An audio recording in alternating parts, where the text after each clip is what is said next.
નમસ્કાર મિત્રો, hello education પર આપનું સ્વાગત છે। ગુજરાતની અંદર કોઈ પણ સરકારી નોકરી તમે મેળવો છો તો ત્યાં તમને નિમણૂક આપતા પૂર્વે તમારી જે કેટેગરી તમે દર્શાવી છે, તમે જે કેટેગરીનો લાભ મેળવવા માંગો છો એ કેટેગરીનું વેરિફિકેશન કરવામાં આવે છે। મીન્સ કે જાતિની ખરાઈ કરવામાં આવે છે। આનો લેટર 1-2 વર્ષ અગાઉ થઈ ગયો છે, પરંતુ અમલીકરણ છે એ ધીમે ધીમે થતું આવે છે। આ વિડીયો છે તમામ સરકારી જે નોકરી મેળવવા ઈચ્છુક હોય આવા ઉમેદવારો માટે લાગુ પડશે। એવું નથી કે વિદ્યા સહાયક ભરતી માટે જ લાગુ પડે છે। તમામ જે ગવર્નમેન્ટ સરકારી નોકરીઓ મેળવવી છે આવા ઉમેદવારોએ નિમણૂક આપતા પહેલા જાતિ વેરિફિકેશન આવા ઉમેદવારોનું કરવામાં આવશે। આ માટે હવે આજના વિડીયોમાં છે આપણે એસસી ઓબીસી ઉમેદવારોનું જાતિ પ્રમાણપત્ર જાતિની જે ખરાઈ છે એ કેવી રીતે કરવામાં આવે છે, એનું ફોર્મ છે કેવી રીતે ભરવાનું છે, કયા કયા આધાર પુરાવા જોઈશે, આ તમામ વસ્તુની આજે ચર્ચા કરવાની છે। ખાસ કરીને વિદ્યા સહાયક ભરતી હાલ ચાલી રહી છે તો આવા ઉમેદવારોને આ અંગેની સૂચનાઓ મુકાઈ ગઈ છે। હવે જેવી આ અંગેની સૂચનાઓ મુકાઈ છે એટલે ઉમેદવારો છે એ કંઈક રીતે મૂંઝાઈ ગયા છે। છેલ્લા 3-4 દિવસથી તો મારા પર રોજ તમે જુઓ તો 20 કોલ જાતિ પ્રમાણપત્રની ખરાઈ માટેનું જે છે એ આવતા હોય છે કે સર આ કેવી રીતે કરવાનું। આના બાબતે મારે તો પહેલાં પ્રિપેરેશન કરવી પડે કે આનું કઈ રીતનું છે, સમજવું પડે કે કાસ્ટ વેરિફિકેશન છે તો એની પ્રોસેસ કઈ રીતની છે। તો આજે એસસીબીસીના ઉમેદવારો માટે જાતિની જે ખરાઈ છે એ કેવી રીતે થાય છે એ જોવાનું છે। ચેનલ પર નવા હોય તો ચેનલને સબસ્ક્રાઈબ કરી દેશો। વિડીયો સારો લાગે તો તમામ મિત્રો સુધી અવશ્ય શેર કરશો। સૌપ્રથમ વાત કરીએ કે વિડીયો થોડો લાંબો થશે પરંતુ મસ્ત પરફેક્ટ તમારા લગભગ પ્રશ્નોનું જે સોલ્યુશન છે તમને આ વિડીયો મારફતે મળી રહેશે। પહેલાં જ વાત કરી દઉં કે એસટી, એસસી અને એસસીબીસી આ 3 કેટેગરીના ઉમેદવારોએ જાતિનું પ્રમાણપત્ર છે એનું ખરાઈ કરાવવાની હોય છે, એટલે કે કાસ્ટ વેરિફિકેશન કરવાનું હોય છે। ઈડબ્લ્યુએસ અને ઓપન કેટેગરીના ઉમેદવારો છે તો એમને કોઈ પણ પ્રકારનું આ રીતનું કાસ્ટ વેરિફિકેશન કરાવવાનું આવતું નથી। બીજી વાત કે સરકાર કેમ જાતિનું વેરિફિકેશન કરે છે, તો એમનો ઉદ્દેશ એટલો જ છે કે કોઈ ડમી જે સર્ટિફિકેટો છે એ બનાવી અને ઉમેદવાર ઘૂસણખોરી તો કરતા નથી ને, તો આના કારણે થઈ અને જે કાસ્ટ વેરિફિકેશન છે એની એક અલગ સમિતિ બનાવે છે। દરેક ભરતી બોર્ડ માટે અલગ અલગ સમિતિઓ હોય છે, એ સમિતિ મારફતે કાસ્ટ વેરિફિકેશન કરવામાં આવે છે। હવે કાસ્ટ વેરિફિકેશનનો મુખ્ય ઉદ્દેશ શું છે, તો જે એસસીબીસી ઉમેદવારો છે એમના માટે 1/4/1978 પહેલાં જે ઉમેદવાર છે એના પિતા કે દાદા કે પરદાદા કોઈ પણ રીતે એમનો કાયમી વસવાટ ગુજરાતમાં છે આ એક ચેક કરવામાં આવે છે। બીજી વાત કે એમની જે જાતિ છે એ વખતે એ જ હતી, તો 1/4/1978 પહેલાં એમની જાતિ અને કાયમી વસવાટ ગુજરાત છે કે કેમ આ આપણે કોઈ પણ રીતે સાબિત કરવાનું છે અને આના પુરાવા આપણે રજૂ કરવાના છે, એટલે આપણું કાસ્ટ વેરિફિકેશન પૂરું। આ એક લીટીની વાત છે। હવે આના માટે શું પ્રોસેસ કરવાની છે, આટલી નાનકડી વાતમાં તો ઉમેદવારો ઘણા બધા મૂંઝાઈ ગયા છે, કેમ કે એમને 1978 પહેલાંના કોઈ પુરાવા મળતા નથી। પરંતુ આ વિડીયો જોઈ અને તમને હળવાશ થઈ જશે ચોક્કસ। કોઈ ચિંતા કરવાની જરૂર નથી, કોઈ મૂંઝવણમાં રહેવાની પણ જરૂર નથી। નિશ્ચિત થઈ જાઓ, તમને તમારો નંબર આવી ગયો છે, તમે સારા ટકા મેળવ્યા છે, તમે સારા માર્ક્સ મેળવ્યા છે અને એમ થઈ તમારું મેરિટ સારું બન્યું છે, ત્યાર પછી તમારો વારો નોકરીએ લાગ્યો છે, તમારી સીટ છે પોતાની, તમને લાગે છે તો કોઈ છીનવી જવાનું નથી। તમે સાચા છો, તમારી જાતિ તમે જે બતાવી છે પરફેક્ટ છે, તો શું ગભરાવાની જરૂર છે, તમારી સીટ કોઈ લઈ જવાનું નથી। એટલે વિદ્યાર્થીઓ બચારા મૂંઝાઈ ગયા છે। કેમ કે કાસ્ટ વેરિફિકેશન 1978 પહેલાંના પુરાવા માંગે છે કે શું કરવું, દાદા પરદાદા પેઢી નામું એલસી ને એની બધાના જે પ્રોબ્લેમ્સ છે એ કદાચ તમને ફેસ થઈ ગયા છે। કેમ કે હાલ તમે જુઓ તો આજે વેકેશનનો છેલ્લો દિવસ છે, સ્કૂલો બંધ હોય ને આ બધી પ્રોસેસમાં પણ વિદ્યાર્થી મૂંઝવણમાં આવી ગયા છે અને ઘણું બધું ટેન્શન લઈને બેઠા છે। મને ખ્યાલ છે કેમ કે મારા પર તો રોજના 10 કે 20 કોલ્સ આવે છે અને આ બધા એટલા બધા મૂંઝાઈ ગયા છે કે એનો કોઈ પાર નથી એમ। તો બિલકુલ ચિંતા ના કરશો, તમને તમારી જાતિ જે તમે છે સાચી બતાવી છે તો પછી તમારે એ પુરવાર કરવાનું છે। એ પછી તમને ત્યાં તમે જાઓ અને તમને એવું થાય કે સમિતિ સમક્ષ તમે કોઈ ડોક્યુમેન્ટ રજૂ કરી નથી શક્યા, કોઈ પુરાવો બાકી રહી ગયો છે, તો એ જે ડોક્યુમેન્ટ વેરિફિકેશન માટેની જે સમિતિ છે એ તમને પૂરેપૂરો સપોર્ટ કરશે, પોઝિટિવલી તમને કહેશે પણ ખરા કે તમારે કયું ડોક્યુમેન્ટ લાવવું છે, કયું ડોક્યુમેન્ટ ખૂટે છે, ક્યાંથી મળશે, કેટલા સમયમાં તમારે રજૂ કરવાનું છે, આવી બધી પ્રોસેસ એ લોકો તમને કહી દેશે। તો ત્યાં તમારે નિશ્ચિત થઈ જવાનું છે, એ તમને ફૂલ સપોર્ટ કરશે। પણ હા, તમે ખોટું કર્યું છે તો પછી તમારે ચિંતાનો પ્રશ્ન ઊભો રહેશે। તો આ બાબતે આપણે નિશ્ચિત થઈ જાઓ। મિત્રો વિડીયો બની શકે થોડો લાંબો થશે, પરંતુ આઈ થિંક તમારા તમામ પ્રશ્નોનું સોલ્યુશન તમને આ વિડીયોની અંદર મળી જવું જોઈએ. હવે ઘણા મિત્રોને એવું છે કે જે પિતાની અટક છે, નામ છે, એ 1978 પહેલાંનું તમે જુઓ તો એ વખતે તો ઘણી બધી ભૂલો આવતી, શોર્ટ નામ લખ્યા હોય. તો આવી રીતે નામ, અટક, એમાં કોઈ પણ પ્રકારની ભૂલો હોય તો નોર્મલ એમને સોગંદનામું રજૂ કરો એટલે તમારું કામ થઈ જાય છે. બીજી વાત કે કોઈને જે જાતિ વેરિફિકેશન છે એમાં જાતિ જે એલસીમાં છે જાતિ લખવામાં કોઈને ભૂલ થઈ હોય અથવા તો અધૂરી જાતિ લખી હોય, આવું પણ બની શકે છે. એમાં જાતિ તમારી જે પેટા જ્ઞાતિ છે આમાં ઘણાને હિન્દુ તળપદા કોળી લખ્યું હોય, કોઈને હિન્દુ કોળી આટલું લખેલું હોય, કોળી પટેલ લખેલું હોય. તો આ રીતનું નોર્મલ ચેન્જીસ તો થયેલા જ હશે. હવે આવું મોસ્ટલી થયેલું જ હોય તો પણ તમારે કંઈ માઇનોર ચેન્જીસ માટે બહુ મોટી ચિંતા કરવાની જરૂર નથી. જે સમિતિ બેસાડી છે એ સમિતિ સમાજ કલ્યાણ જે આપણે કાસ્ટ વેરિફિકેશન માટેના જે વિભાગો છે એમના દ્વારા બેસાડવામાં આવેલી હોય છે. એ લોકોને અનુભવ હોય છે અથવા તો એ લોકો જાણકાર હોય છે કે કઈ કેટેગરીનો ક્યારે પેટા જ્ઞાતિનો કઈ કેટેગરીમાં સમાવેશ થયો, એમને પહેલાં શું હતું. તો આવા માઇનોર ચેન્જીસ માટે તો એ લોકો તમને ચલાવી લેશે અથવા તો એના માટે તો તમને ઉપાય બતાવી દેશે. એટલે આ બાબતે પણ ચિંતા કરવાની જરૂર નથી. આવો આપણે જે ઓનલાઈન જે કાસ્ટ વેરિફિકેશનનું લેટર છે એમાં ફોર્મ તો આપણે પછી ભરેલું હું તમને બતાવું છું ડેમો કે કઈ રીતનું ભરવાનું છે, પરંતુ ડોક્યુમેન્ટ કયા કયા પુરાવા ખાસ મહત્વના છે મેળવવા.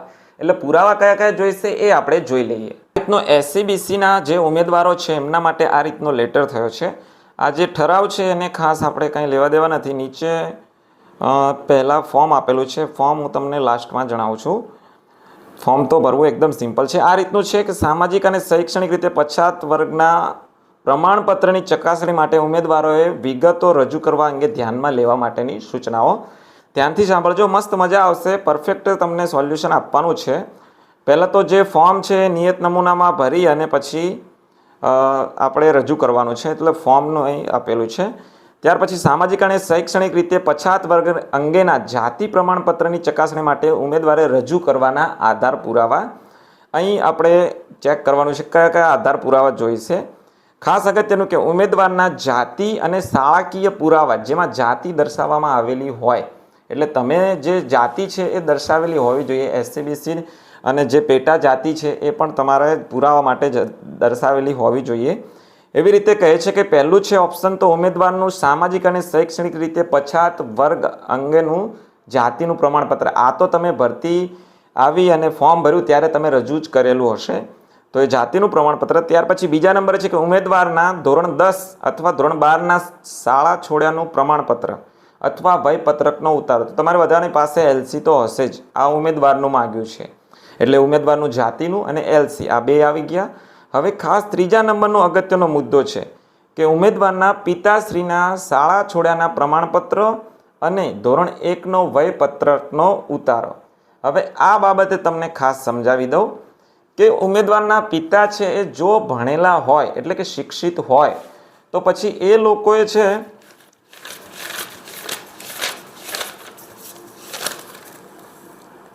તો પિતાનું LC જો શિક્ષિત હોય અને એ પણ કેવી રીતે 1/4/1978 પહેલાં એડમિશન લીધેલું હોવું જોઈએ. આ લીટી પર ભાર આપું છું કે જો તમારા પપ્પા ભણેલા હોય અને 1/4/1978 પહેલાં ધોરણ 1માં એડમિશન લીધેલું હોય તો આવા જે ઉમેદવાર છે એમના પિતાનું LC ચાલશે.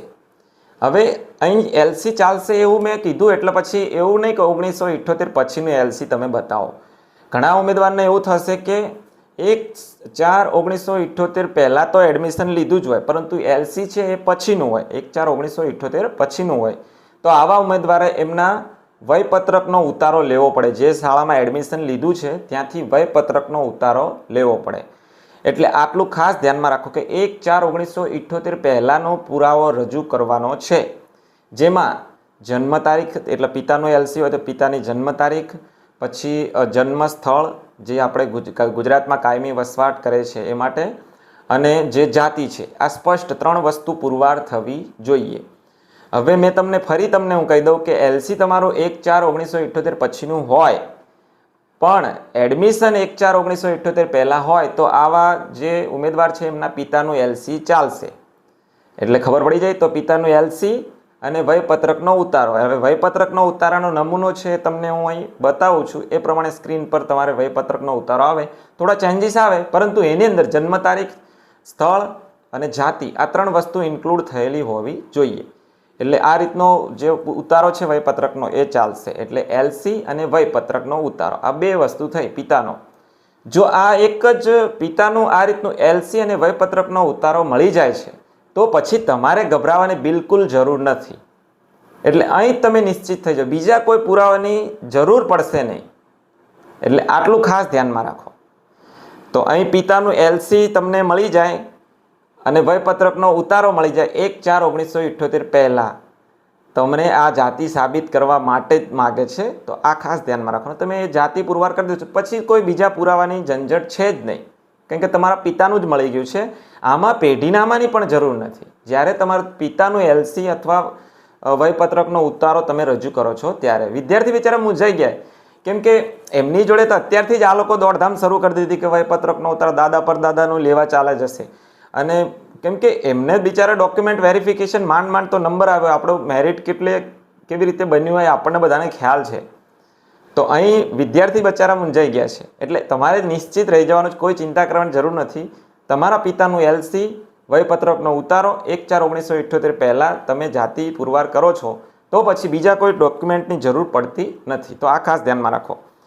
હવે બીજી વાત કે તમારા પિતાનું એલસી ન મળ્યું પરંતુ જન્મનો દાખલો મળ્યો છે જે 1/4/1978 પહેલાંનો છે, અને એ જન્મના દાખલામાં તમારે આ રીતની જાતિ, જન્મ તારીખ અને સ્થળ આ 3 વસ્તુ ઇન્ક્લુડ થતી હોય તો પછી જન્મનો દાખલો ચાલે. તો આ 3 વસ્તુ ઇન્ક્લુડ થતી હોય તો જન્મનો દાખલો ચાલશે. આ અથવામાં છે. હવે ઘણા ઉમેદવારોના પિતા છે એ અભણ હશે.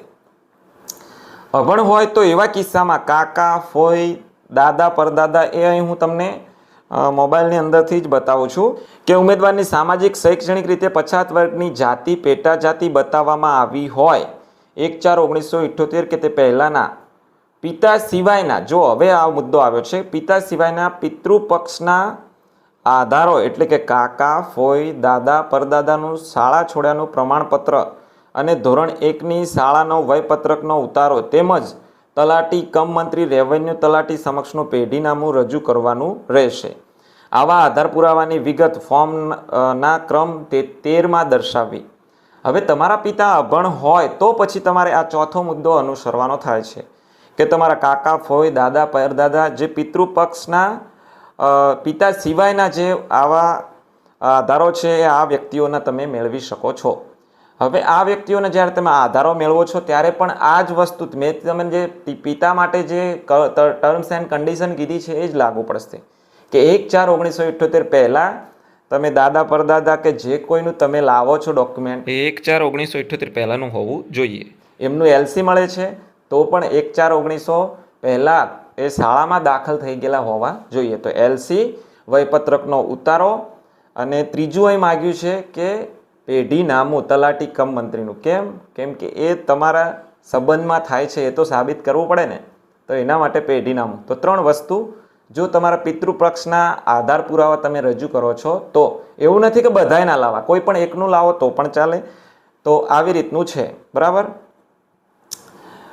બીજી 5મા નંબરનો મુદ્દો આઈ થિંક તમને બધા ખ્યાલ આવતો જ હશે એવું માની અને આગળ જઉં છું. 5મા નંબરનો જે મુદ્દો છે કે ઉમેદવારની સામાજિક અને શૈક્ષણિક રીતે પછાત વર્ગની જાતિ, પેટા જાતિ બતાવવામાં આવી હોય તેવા 1/4/1978 કે તે પહેલાંના પિતૃપક્ષના એટલે કે કાકા, ફોઈ, દાદા, પરદાદાના મહેસૂલી રેકર્ડ જેમાં જાતિ દર્શાવવામાં આવેલી હોય તો આ એ જ વાત છે કે પિતૃપક્ષના જે આધારો છે એમાંથી તમે આ 6 મૂળ હકપત્રકની નોંધો છે એ પણ રજૂ કરી શકો. જૂના 7/12ના ઉતારા હોય, પછી જમીન મકાનના દસ્તાવેજો હોય, જમીન મકાન કે અન્ય સરકારી વ્યવહાર માટે કરેલ કાગળો હોય, પૈસા જમીનની આપલેના દસ્તાવેજો હોય, જન્મ મરણની નોંધણી, ગામ નમૂનો નંબર 14 હોય, વિવિધ વેરા હોય, પાણી વેરા, મકાન વેરાની પાવતીઓ, જૂના કોર્ટ કેસ કે પોલીસને લગતા આધારો, સરકારી, અર્ધ સરકારી, સ્થાનિક સ્વરાજ્યની સંસ્થામાં સેવામાં જોડાયેલ હોય તો સેવા પોથીના પ્રથમ પાના જેમાં જાતિ દર્શાવવામાં આવેલી હોય. તો આ તમામ પુરાવા છે એ ચાલશે. પરંતુ અહીં ધ્યાનમાં એ રાખવાનું છે કે આવા પુરાવો 1/4/1978 પહેલાં તમારી જાતિ પુરવાર કરતા હોવા જોઈએ. અને જે આપણે કીધું એ પ્રમાણે આવા કાગળો જે અહીં બતાવે છે આ તમામની અંદર જાતિ દર્શાવેલી હોય એટલે ઇન્ક્લુડ કરવામાં આવેલી હોય તો તમે આવા પુરાવા રજૂ કરી શકો છો. આ ઓપ્શન છે. ત્યાર પછીનો ઓપ્શન છે કે છઠ્ઠો મુદ્દો છે કે મૂળ ગુજરાત રાજ્યના વતની ન હોય અને સ્થળાંતર કરીને આવ્યા હોય તો આવા ઉમેદવારો વિશે હું કંઈ ખાસ કહેતો નથી. તો એ છઠ્ઠો મુદ્દો એમને ખબર પડી ગઈ હશે. ત્યાર પછી સાતમો મુદ્દો છે કે સામાજિક અને શૈક્ષણિક રીતે પછાત વર્ગની જાતિ પુરવાર થાય તેવા અગત્યના પ્રોબેબલ વેલ્યુ ધરાવતા અન્ય જે કોઈ આધાર પુરાવા હોય તે રજૂ કરવા. ઘણા ઉમેદવારોને એવું થશે કે પોતાના પપ્પા અભણ હોય, બીજા જે કુટુંબીજનો છે, પિતૃપક્ષના જે ઉમેદવારો પિતૃપક્ષ છે એમના પણ તમને કદાચ ડોક્યુમેન્ટ ન મળે. તો આવા સમયે કંઈ ચિંતા કરવાની નથી. તમારે ફક્ત 1/4/1978 પહેલાં તમારી જાતિ પુરવાર થાય એવા કોઈ પણ ડોક્યુમેન્ટ તમે ગવર્નમેન્ટ જે ચાલતા હોય એવા તમે કોઈ પણ ડોક્યુમેન્ટ રજૂ કરી શકો છો. એના માટેની પણ તમને છૂટ છે.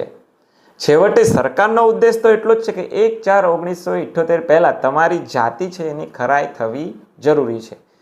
જે કાયમી વસવાટ ધરાવો છો ગુજરાતમાં આ પણ ખરાઈ થવું જરૂરી છે. એટલે તમે કોઈ ચિંતા ના કરશો કે તમારો કોઈ પુરાવો કદાચ 1-2 પુરાવા ઘટી પણ જાય તો પણ ચિંતા કરવાની જરૂર નથી. આ બીજી વખત તમને કહું છું, વિદ્યાર્થીઓ મૂંઝાતા નહીં. તમારી સીટ કોઈ લઈ જવાનું નથી. પહેલાં પણ હું તમને કહી ચૂક્યો છું, અગાઉ પણ વિડીયોમાં કીધું છે કે તમે ગલત કેટેગરી થોડી દર્શાવી છે. તમારી પાસે કેટેગરીનું સર્ટિફિકેટ હશે ત્યારે તમે દર્શાવી હશે ને. તો એ કેટેગરીનું સર્ટિફિકેટ એમ તો આપ્યું નથી. એના માટે પણ તમે કયા કયા પુરાવા રજૂ કર્યા હશે. એ પુરાવાઓના આધારે કંઈ જાતિનું પ્રમાણપત્ર આપ્યું છે, એમ તો આપ્યું નથી. અને સરકારને પણ નમ્ર વિનંતી છે કે જ્યારે જાતિનું પ્રમાણપત્ર કાઢે છે ત્યારે જ ઉમેદવારો જોડે અત્યારે જે પુરાવા માગો છો કાસ્ટ વેરિફિકેશન માટે, તો એ પુરાવાઓ ત્યારે જ માગો ને. તો પછી ઉમેદવારને પછી જાતિનું પ્રમાણપત્ર આપો. તો અત્યારે નોકરી મેળવતી વખતે બિચારા વિદ્યાર્થીઓ મૂંઝાય નહીં. ઉમેદવારો બિચારા બહુ ટેન્શનમાં આવી ગયા છે. એટલે કોઈ ડોક્યુમેન્ટ ઘટતું હોય તો ટેન્શન ના લેશો. તમારી સીટ કોઈ લઈ જવાનું નથી. ત્યાં જે સમિતિ બેસાડેલી છે, ત્યાં જે અધિકારીઓ છે એ પણ આપણા જેવા જ છે. એ લોકો તમને ફૂલ સપોર્ટ કરશે. આ ત્રીજી વખત કહું છું, એટલે ચિંતા ના કરશો. બરાબર. હવે વાત કરીએ 8મા નંબરનો મુદ્દો છે કે ઉમેદવારનું હાલનું સરનામું દર્શાવતું કોઈ પણ સરકારી ઓળખપત્ર, આધાર કાર્ડ, ચૂંટણી કાર્ડ કે કોઈ પણ તમે રજૂ કરો. ત્યાર પછી ઉમેદવારના પિતાનું સરકારી ઓળખપત્ર, આધાર કાર્ડ, ચૂંટણી કાર્ડ એ પણ તમારે મળી જ રહેશે. આ પુરાવા વિશે હું ખાસ ચર્ચા કરતો નથી. 10મો મુદ્દો છે કે ઉપરોક્ત આધાર પુરાવા પૈકી તમે જો કોઈ આધાર પુરાવો જે પિતા સિવાયના પિતૃપક્ષના અન્ય સંબંધીઓનો જો તમે પુરાવા રજૂ કરો છો તો પેઢીનામું સ્વાભાવિક છે કે આપણે રજૂ કરવું પડે. તો આ ખાસ ધ્યાનમાં રાખવાનું છે. 11મો મુદ્દો છે કોઈ કિસ્સામાં અસલ આધારો વેરિફિકેશન માટે રૂબરૂ કરવા જણાવવામાં આવે તો નિયત તારીખ અને સમય રૂબરૂ ઉપસ્થિત થવાનું રહેશે. એટલે તમને જિલ્લા પસંદગી કે તમને નિમણૂક તો આલી દેશે આ લોકો, પરંતુ કોઈ ક્વેરી ભવિષ્યમાં ઊભી થાય તો તમારે રૂબરૂ રજૂ કરવા જણાવવામાં આવે તો આધાર પુરાવા રૂબરૂ માટે તમને કોઈ પણ નિયત તારીખે સમયે રૂબરૂ બોલાવી શકે છે. અને આ માટે પણ નીચે પણ આપ્યું છે કે ઉમેદવાર દ્વારા જે કોઈ આધાર પુરાવા રજૂ કરવામાં આવે તેની પ્રાથમિક ચકાસણી થયા બાદ જરૂર જણાય તો તે કિસ્સામાં વધારાના આધાર પુરાવા રજૂ કરવા સૂચવવામાં આવે તો ઉમેદવારે વધુ આધાર પુરાવા રજૂ કરવાના રહેશે. એના માટે તમને રૂબરૂ અથવા ટપાલ મારફતે જે રીતે જણાવવામાં આવે એ રીતે આપણે મૂળ રજૂ કરી દેવાના. ફૂલ સપોર્ટ તમને કરશે. તો આ રીતના ટોટલ 12 જે પુરાવા છે એનું યાદી અહીં તમને આપી દીધી છે. આઈ થિંક તમને બધે જ ખ્યાલ આવી ગયો હશે.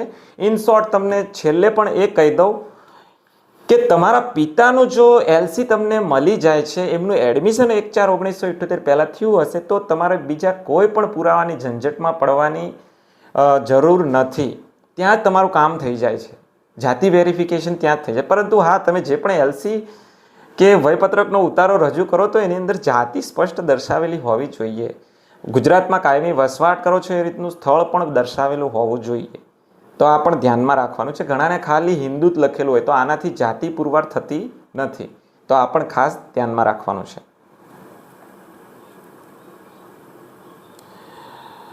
ચલો ફટાફટ આપણે ફોર્મ જોઈ લઈએ. વિડીયો થોડો લાંબો થઈ ગયો છે પરંતુ તમને પરફેક્ટ ખ્યાલ આવી જશે. આ રીતનું ફોર્મ છે. ફોર્મની અંદર તમે જુઓ તો પરિશિષ્ટ અ મુજબ આપેલું છે. તો એ પ્રમાણે છે. આપણે નીચે સ્ક્રોલ કરીએ અને અહીં મેં અત્યારે વિદ્યા સહાયક ભરતી ચાલી રહી છે એટલે જ વિડીયો બનાવી રહ્યો છું, પરંતુ આ વિડીયો તમામ ભરતી માટે લાગુ પડે. અહીં તમે જુઓ તો અહીં જે શિક્ષણ વિભાગ લખવાનું છે, જે પણ તમારે સર્વિસનું ડિપાર્ટમેન્ટ હોય, દાખલા પોલીસ ખાતું હોય તો અહીં પોલીસ વિભાગ લખવાનું છે, અને કોન્સ્ટેબલની ભરતી હોય તો અહીં કોન્સ્ટેબલ ભરતી આવું લખવાનું છે. અહીં 2024 તમે લખી શકો, વિદ્યા સહાયક ભરતી 2024. અહીં હું એટલું થોડી આપણે ધ્યાન રાખીશું. તમારે જે પણ ભરતી જે વર્ષની હોય એ અહીં લખી શકો છો. ત્યાર પછી SCBC તમે લખી શકો છો. ત્યાર પછી અહીં નીચે જુઓ તો ઉમેદવારનું પૂરેપૂરું નામ, તો વિદ્યા સહાયક ભરતી હોય તો ટેટ મુજબ, એટલે મીન્સ કે તમારા ડોક્યુમેન્ટ મુજબ લખવાનું છે. ઉમેદવારના પિતાનું પૂરેપૂરું નામ લખવાનું છે. ત્યાર પછી હાલનું સરનામું, તમારા આધાર કાર્ડ, તમે જે હમણાં મેં કીધું ને કે સરનામાની વિગતોમાં આધાર કાર્ડ, ચૂંટણી કાર્ડ, તમે જે ડોક્યુમેન્ટ રજૂ કરો છો એ મુજબ અહીં લખવાનું છે. ત્યાર પછી ઉપર મુજબ જે કાયમી સરનામું છે એ ફોર્મ્યુલા મુજબ લખવાનું છે. કોઈ ડોક્યુમેન્ટમાંથી તમારે લખવાનું છે. ડોક્યુમેન્ટ રજૂ કરવાનું કહે તો આપણે પ્રોબ્લેમ થાય નહીં. ઉમેદવારની જાતિ તો આ પ્રમાણે લખવાની છે. મૂળ વતન કયું છે તો એ પણ તમારે અહીં લખવાનું છે. ત્યાર પછી તમે જુઓ તો અહીં ઈમેલ એડ્રેસ આપેલું છે, તો મેઇલ એડ્રેસ લખવાનું છે. મોબાઈલ નંબર લખવાનો છે. ત્યાર પછી જાતિના પ્રમાણપત્ર છે તો એનો પ્રમાણપત્રનો નંબર, પ્રમાણપત્રની તારીખ પણ લખવાની છે, કઈ તારીખે ઇસ્યુ થયું છે. ત્યાર પછી અગાઉ તમે અહીં ખાસ અહીં ઉમેદવારો મૂંઝાયા છે કે અગાઉ તમે ભરતી સંબંધે આ જાતિ પ્રમાણપત્રની નિયામક વિકસતી જાતિ કલ્યાણની કચેરી ખાતે ચકાસણી કરાવેલ છે. હવે આ જાતિ પ્રમાણપત્ર મીન્સ કે તમે અગાઉ ભરતીમાં જાતિ પ્રમાણપત્ર આપ્યું હોય, જે કાસ્ટનું સર્ટિફિકેટ આવે SCBCનું એ તમે આપ્યું હોય અને તમારું ડોક્યુમેન્ટ વેરિફિકેશન કર્યું હોય, તો આ રીતનું નહીં. અત્યારે જે પ્રકારે જાતિ ખરાઈ માટેની સમિતિ બેસાડી છે એ સમિતિ દ્વારા તમારું આ રીતનું અગાઉ ચકાસણી કરેલ છે, જાતિનું ખરાઈ કરેલ છે. જો કરેલી હોય તો હા લખવાનું છે. એટલે મોસ્ટલી વિદ્યા સહાયક ભરતી માટે તો અગાઉ લગભગ નથી કરી મારા મંતવ્ય મુજબ, તો એમને ના જ આવશે. પરંતુ બીજા ખાતા હોય એમને અગાઉ આ રીતનું જાતિ પ્રમાણપત્રની ખરાઈ સમિતિ સમક્ષ કરાવેલી હોય તો એમને એક ચોક્કસ પ્રમાણપત્ર આપશે. પ્રમાણપત્ર તમને હું આ ફોર્મની એન્ડમાં જણાવું છું. એ પ્રમાણપત્ર આપશે તો એ લોકોએ વેરિફિકેશન કરાવેલું હોય તો હા લખવાનું છે. તમે અગાઉ આ રીતનું વેરિફિકેશન ન કરાવેલું હોય તો ના લખવાનું છે. જો હા કર્યું હોય તો પછી તમારે આ ફિલ્ડ ભરવાના આવશે. હવે ઉમેદવારના શાળા છોડ્યાના પ્રમાણપત્રની LC જે નંબર છે એની તારીખ, સ્વપ્રમાણિત નકલ પણ જોડવી પડશે. જ્યાં પણ સ્વપ્રમાણિત આ રીતનું નકલ લખ્યું છે તમામની જે નકલ છે સામેલ કરવી પડશે. હવે ઉમેદવારના પિતા જો શિક્ષિત હોય તો પછી આપણે અહીં LC નંબર અને તારીખ લખવાની છે. બાકી તમે શિક્ષિત ના હોય તો પછી ઉમેદવારના પિતા શિક્ષિત ના હોય તો પછી એમના પિતૃ પક્ષના સંબંધીઓ હોય તો એમનો અહીં વિગત લખવાની છે. હવે અહીં એવું નથી કે જેટલા પણ કીધા એ તમામના ડોક્યુમેન્ટ લઈને આવે. તમને મળી રહે 2 જણાના તો પણ 2 જણાના ઇન્ક્લુડ કરી શકો છો. એકનું મળ્યું હોય તો એકનું, બાકી એકનું મળે તો પણ ચાલે, પરંતુ તમે જાતિ પુરવાર કરવા જોઈએ, આ મેન ઉદ્દેશ છે. તો અહીં આ પ્રકારે નામ લખવાનું છે. જેનું પણ તમે LC રજૂ કરો છો કે LC દસ્તાવેજ, કોઈ પણ 6 પત્રકનો નમૂનો કે જમીનનો કોઈ પણ દસ્તાવેજ હોય કે કંઈ પણ રીતનું પોલીસ કેસનું જે FIR કે તમે એ કંઈ પણ રીતે તમે જે રજૂ કરો છો એમાં જાતિ દર્શાવેલી હોવી જોઈએ અને એ કયું ડોક્યુમેન્ટ છે એનું નામ અહીં લખવાનું છે. એ ડોક્યુમેન્ટ ઇસ્યુ થયા તારીખ લખવાની છે અને એના જે આ વ્યક્તિ છે એની સાથે ઉમેદવારનો શું સંબંધ છે એ અહીં લખવાનો છે. તો આ રીતનું ધ્યાનમાં રાખવાનું છે. હવે નીચે તમે જુઓ તો અહીં ગુજરાત આવીને વસ્યા હોય તો એના માટે છે કે અન્ય રાજ્યમાંથી સ્થળાંતર કરીને ગુજરાતમાં વસ્યા હોય તો એમના માટે છે. લાસ્ટમાં તમારે અહીં ઉમેદવારની સાઇન આવશે, અહીં તારીખ અને સ્થળ, બસ આટલું જ ઉમેદવારે ફોર્મ ભરવાનું છે. હવે નીચેનું જે ફોર્મ છે એ જે કાસ્ટ વેરિફિકેશન સમિતિ છે એ જે વેરિફિકેશન કરશે, તમારું સક્સેસ થઈ જાય પછી તમને આ પ્રકારનું એ પ્રમાણપત્ર આપશે. એટલે હમણાં તમારા ઉપર મેં જે પ્રમાણે અહીં તમને કીધું છે આ મુદ્દાની અંદર 10મા મુદ્દાની અંદર, તો આ 10મા મુદ્દાની અંદર આ સમિતિનું આ રીતનું અગાઉ તમે આ રીતનું પ્રમાણપત્ર લીધું હોય તો તમારે ત્યાં રજૂ કરવાનું થશે, એટલે ત્યાં માહિતી ભરવાની થશે. પણ અગાઉ આઈ થિંક તમે આ પ્રકારનું પ્રમાણપત્ર લગભગ લીધું નહીં હોય, છતાંય લીધું હોય તો રજૂ કરવાનું છે. પરંતુ અહીં તમારું કાસ્ટ વેરિફિકેશન ક્લિયર થાય છે, કમ્પ્લીટ થાય છે, તો જે સમિતિ છે તમને આ પ્રકારનું પ્રમાણપત્ર આપશે. આ પ્રમાણપત્ર આપણે સાચવીને રાખવાનું છે, ભવિષ્યમાં કામ આવશે. એટલે ભવિષ્યમાં જો બીજી ભરતી તમે એટેન્ડ કરો છો ત્યાં તમારે કાસ્ટ વેરિફિકેશન કરવાનું આવે તો તમે આ પ્રમાણપત્ર રજૂ કરશો તો લગભગ ત્યાં એ લોકો તમને 1978 પહેલાંના પુરાવા આવું બધું કશું માગશે નહીં. આ મારો ખ્યાલ છે, લગભગ આવું જ છે. તો આ રીતનું ફોર્મ છે. હવે બીજી વાત અગત્યની તમને એ કરી દઉં, વિડીયો મસ્ત લાંબો થયો છે, ભલે લાંબો થયો પરંતુ પરફેક્ટ માહિતી છે કે તમને કોલ લેટર, વિદ્યાસહાયક ભરતીની વાત કરું છું, કોલ લેટર તમારું નામ આવી જાય, તમારે ગાંધીનગર જિલ્લા પસંદગી જવાનું થાય ત્યારે જ તમારે આ પુરાવા લઈ જવાના થશે. જેમનું નામ નથી આવતું એમને તો શાંતિથી બેસી રહેવાનું છે. એમને ક્યાંય બીજા જિલ્લામાં કે કલેક્ટર કચેરીએ કે સમાજ કલ્યાણ કચેરીએ આવી જાતિ વેરિફિકેશન માટે જવાનું નથી. બીજી ભરતીઓમાં પણ તમને કહેવામાં આવશે કે ક્યાં તમારે જાતિ વેરિફિકેશન માટે જવાનું છે, તો આ ખાસ ધ્યાનમાં રાખવાનું છે. છેલ્લી થોડીક વાતો કરી દઉં કે ચિંતા કરવાની જરૂર નથી, તમારું વેરિફિકેશન થઈ જશે, શાંતિપૂર્ણ માહોલમાં થશે. તમારે કોઈ ડોક્યુમેન્ટ ઘટતું હશે તો અધિકારીઓ ફૂલ સપોર્ટ કરશે, એટલે બિલકુલ નિશ્ચિત થઈ જાઓ, તમારી સીટ કન્ફર્મ છે. સારા મેરિટ લાયા છો તો પછી કન્ફર્મ જ હોય ને. બીજી વાત કરું કે કોઈ કારણસર તમારા ડોક્યુમેન્ટમાં પુરાવો ઘટે છે તો તમને સમય મર્યાદા આપશે, એટલે એ બાબતે નિશ્ચિત થઈ જાઓ. બીજી વાત કે પપ્પાના નામમાં કોઈ ભૂલ હોય કે પછી અટકમાં ભૂલ હોય, થોડું મિસમેચ હોય તો તેના માટે સોગંદનામું રજૂ કરવાનું થાય છે.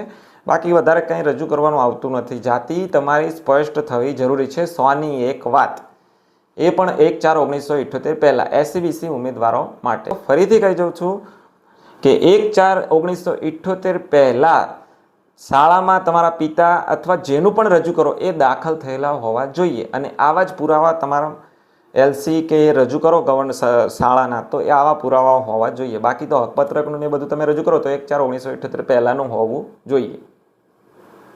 તો આશા રાખું તમારા તમામ પ્રશ્નનું સોલ્યુશન થઈ ગયું છે. આજના વિડીયો બસ આટલું જોવાનું છે. મિત્રો, વિડીયો રિલેટેડ કોઈ પણ ક્વેશ્ચન હોય તો કમેન્ટ બોક્સની અંદર અવશ્ય કમેન્ટ કરજો. ચેનલ પર નવા હોય તો ચેનલને પ્લીઝ સબસ્ક્રાઇબ કરી દેશો. વિડીયો જોવા બદલ આપનો ખૂબ ખૂબ આભાર.